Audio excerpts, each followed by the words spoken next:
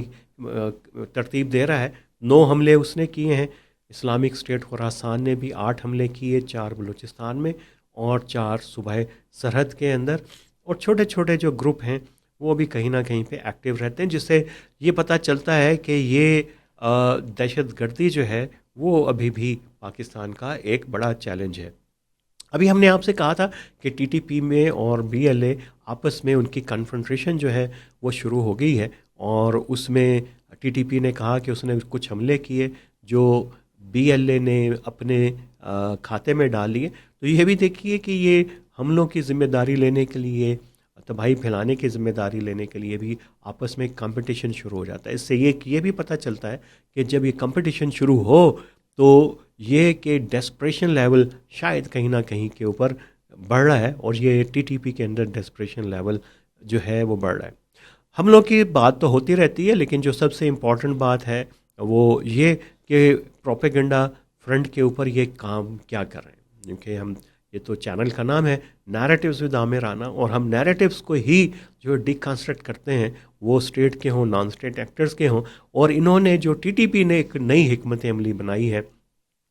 Media strategy, انہوں نے اب پنجابی میں، سندھی، بلوچی میں بھی اپنی پبلیکیشنز نکالنا شروع کر دی ہیں، اور اس کو آؤٹ ریچ کو بڑھانے کے لیے سوشل میڈیا کی بھی انہوں نے جو ہے وہ اپنی اسٹریٹجی کے اندر تبدیلی لے کے آئے ہیں۔ اور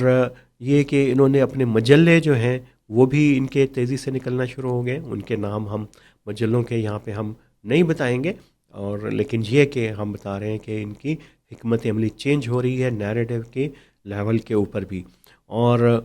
پچھلی مرتبہ ہم ذکر کر چکے ہیں کہ آئی ایس کے پی اور بی ایل اے کا جو آپس میں بلوچ انسرجنس کا جھگڑا جو شروع ہوا ہے وہ کہاں پہ، اور اس کے حوالے سے بھی ایک بڑی میڈیا وارفیئر جو ہے اور سوشل میڈیا کے اوپر دونوں گروہوں کے اندر آپس میں جاری ہے۔ یہ پھر ہم دیکھ رہے ہیں کہ حافظ گل بہادر کا جو گروپ ہے وہ بہت اچانک سے جو ہے وہ بہت ایکٹیو ہو گیا سوشل میڈیا کے اوپر، بیانات کے اندر، پبلیکیشنز کے اندر۔ وہ بھی ایک بہت بڑھتا ہوا ایک خطرہ ہے۔ تو یہ رجحانات رہے ہیں پچھلے 3 ماہ کے اندر پاکستان کے اندر۔ اور لیکن یہ بھی آپ کو بتاتے چلیں کہ یہ صرف یہ دہشت گردوں نے کارروائیاں نہیں کی، جو کاؤنٹر انسرجنسی آپریشنز ہیں جو حکومت نے کامیابیاں حاصل کی ہیں اس کی بھی ذرا بات ہو جائے۔ اور پچھلے 1 کوارٹر میں سہمائی کے اندر جو ہیں وہ بلوچستان کے اندر جو پاکستان نے آپریشن لانچ کی ہیں کاؤنٹر آپریشن، اس میں 15 آپریشن ہیں جس میں کوئی بھی شہادت یا انجری نہیں ہوئی۔ ہاں، دہشت گرد جو ہیں ان آپریشنز میں 55 مارے گئے۔ خیبر پختونخوا میں کاؤنٹر انسرجنس کا ٹیررزم آپریشن 43 ہوئے، یہاں پہ 9 شہادتیں ہوئی ہیں، 10 زخمی، اور جو ہے ٹیررسٹ جو ہیں 145 مارے گئے اور 20 زخمی۔ یہ بھی دیکھیے کہ اتنے یہ جو لوگ مارے جاتے ہیں دہشت گرد، یہ پھر ان کا ہیومن ریسورس یہ بھی ایک بڑا میٹر کرتا ہے کہ ان کے پاس کافی زیادہ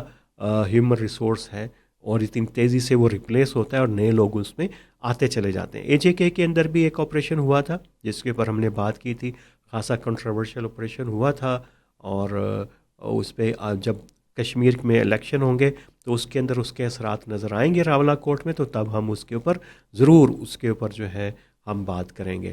تو یہ چیدہ چیزیں تھیں ایک سہمائی کے اندر کہ حکومت کے رسپانسز کیسے چینج ہو رہے ہیں، اور سیکیورٹی کا چیلنج کیسے پاکستان کے لیے کمپلیکس ہو رہا ہے۔ اب ہم کوشش کریں گے کہ آپ کو ہفتے میں ایک مرتبہ جو سیکیورٹی کے فرنٹ کے اوپر رجحانات ہیں، حکومت کی طرف سے کاؤنٹر رسپانسز میں کیا بہتری آ رہی ہے، اور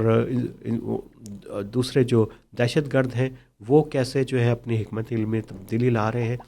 عسکری طور پہ بھی، نیریٹو سطح کے اوپر بھی ان کے سیاسی ویو میں کیسے تبدیلی آ رہی ہے، ان ساری چیزوں کو ہم دیکھتے رہیں گے۔ تو آپ جڑے رہیے نیریٹوز ود عامر رانا کے